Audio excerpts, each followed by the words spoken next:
ഗുരുജനങ്ങളെ, എന്റെ പ്രിയപ്പെട്ട സഹോദര സഹോദരിമാരെ, എല്ലാവർക്കും ഹൃദയം നിറഞ്ഞ നമസ്കാരം. നമ്മുടെയൊക്കെ ജീവിതത്തിൽ ഒരിക്കലെങ്കിലും അത്ഭുതകരമായ ചില നിമിഷങ്ങൾ ഉണ്ടായിട്ടുണ്ടാകും. ഒരു പ്രത്യേക ക്ഷേത്രത്തിലേക്കോ ആരാധനാലയത്തിലേക്കോ പോകണമെന്ന് മനസ്സ് വല്ലാതെ കൊതിക്കുന്ന നിമിഷങ്ങൾ. ഒരുപക്ഷെ നമ്മൾ അങ്ങോട്ട് പോകാൻ മുൻകൂട്ടി പ്ലാൻ ചെയ്തതാകില്ല. കയ്യിൽ ആവശ്യത്തിന് പണമോ സൗകര്യങ്ങളോ ഉണ്ടാകണമെന്നില്ല. യാത്രയ്ക്ക് ഒട്ടും അനുകൂലമായ സാഹചര്യമായിരിക്കില്ല. പക്ഷേ പെട്ടെന്നൊരു ദിവസം എല്ലാ തടസ്സങ്ങളും നീങ്ങി നമ്മൾ ആ സന്നിധിയിൽ എത്തിച്ചേരുന്നു. അപ്പോൾ നമ്മൾ അറിയാതെ പറഞ്ഞു പോകും, ഇത് ഭഗവാൻ എന്നെ വിളിച്ചു വരുത്തിയതാണ് എന്ന്. എന്താണ് ഈ വിളിച്ചുവരുത്തൽ അനുഭവത്തിന് പിന്നിലെ രഹസ്യം? ഇതിനെക്കുറിച്ച് ആത്മീയമായും ശാസ്ത്രീയമായും നമുക്കൊന്ന് ചിന്തിച്ചു നോക്കാം. യഥാർത്ഥത്തിൽ വിശ്വാസികളെ സംബന്ധിച്ചിടത്തോളം ഇത് ഈശ്വരൻ തന്റെ മക്കളെ അടുത്തേക്ക് വിളിക്കുന്നതാണ്. നമ്മൾ ജീവിതത്തിൽ വലിയൊരു തളർച്ച നേരിടുമ്പോഴോ സമാധാനം നഷ്ടപ്പെടുമ്പോഴോ ആണ് ഇത്തരം വിളി അനുഭവങ്ങൾ അധികവും ഉണ്ടാകുന്നത്. നമ്മുടെ പുരാണങ്ങളിൽ പറയുന്നത് പോലെ ഓരോ പുണ്യസ്ഥല ദർശനത്തിനും അതിൻ്റെതായ സമയമുണ്ട്.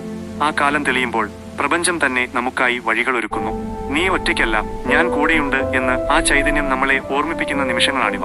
ആ വിളി കേട്ട് നമ്മൾ അവിടെ എത്തുമ്പോൾ അനുഭവപ്പെടുന്ന ആ വലിയ സമാധാനം തന്നെയാണ് ഇതിന്റെ ഏറ്റവും വലിയ തെളിവ്.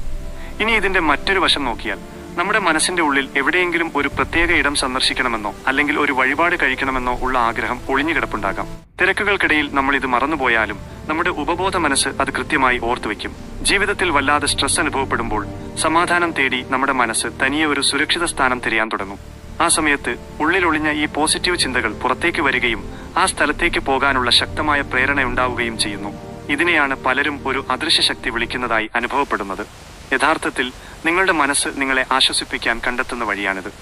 പല പുരാതന ക്ഷേത്രങ്ങളും നിർമ്മിക്കപ്പെട്ടിരിക്കുന്നത് ഭൂമിയിലെ കാന്തിക ഊർജം കൂടുതലുള്ള സ്ഥലങ്ങളിലാണ്. അവിടുത്തെ പോസിറ്റീവ് വൈബ്രേഷൻസ് നമ്മുടെ ശരീരത്തിലെ ഊർജ്ജ നിലയെ സ്വാധീനിക്കും. നമ്മുടെ ഉള്ളിലെ പോസിറ്റീവ് എനർജി കുറയുമ്പോൾ അത് വീണ്ടെടുക്കാൻ പ്രകൃതിദത്തമായി തന്നെ നമ്മുടെ ശരീരം ഇത്തരം കേന്ദ്രങ്ങളിലേക്ക് ആകർഷിക്കപ്പെടും. ഒരു കാന്തം ഇരുമ്പിനെ ആകർഷിക്കുന്നത് പോലെ ആ ചൈതന്യം നമ്മളെ അങ്ങോട്ട് വലിച്ചടുപ്പിക്കുന്നു. ഇതാണ് വിളിച്ചുവരുത്തൽ എന്ന അത്ഭുതകരമായ അനുഭവമായി മാറുന്നത്. അതുകൊണ്ട് പ്രിയപ്പെട്ടവരെ, നിങ്ങൾക്ക് ഇത്തരത്തിലൊരു വിളി അനുഭവപ്പെട്ടാൽ അതൊരിക്കലും അവഗണിക്കരുത്. അത് നിങ്ങളുടെ മനസ്സിന് ലഭിക്കാൻ പോകുന്ന വലിയൊരു ആശ്വാസത്തിന്റെ തുടക്കമായിരിക്കാം. അത്തരം യാത്രകൾ നമ്മുടെ ഉള്ളിലെ നെഗറ്റീവ് ചിന്തകളെ മാറ്റി പുതിയൊരു ഊർജം നൽകും എന്ന കാര്യത്തിൽ സംശയമില്ല. നിങ്ങൾക്കും ഇതുപോലെ വിളിച്ചുവരുത്തൽ അനുഭവങ്ങൾ ഉണ്ടായിട്ടുണ്ടോ? ഏത് ക്ഷേത്രത്തിൽ വെച്ചാണ് അല്ലെങ്കിൽ ഏത് സാഹചര്യത്തിലാണ് നിങ്ങൾക്ക് അങ്ങനെ തോന്നിയത്? നിങ്ങളുടെ ആ വലിയ അനുഭവം താഴെ കമന്റ് ബോക്സിൽ രേഖപ്പെടുത്തുമല്ലോ. ഈ വീഡിയോ നിങ്ങൾക്ക് ഉപകാരപ്പെട്ടുവെങ്കിൽ ലൈക്ക് ചെയ്യുക, നിങ്ങളുടെ പ്രിയപ്പെട്ടവർക്ക് ഷെയർ ചെയ്യുക. ചാനൽ ഇതുവരെ സബ്സ്ക്രൈബ് ചെയ്യാത്തവർ ദയവായി സബ്സ്ക്രൈബ് ചെയ്യുക.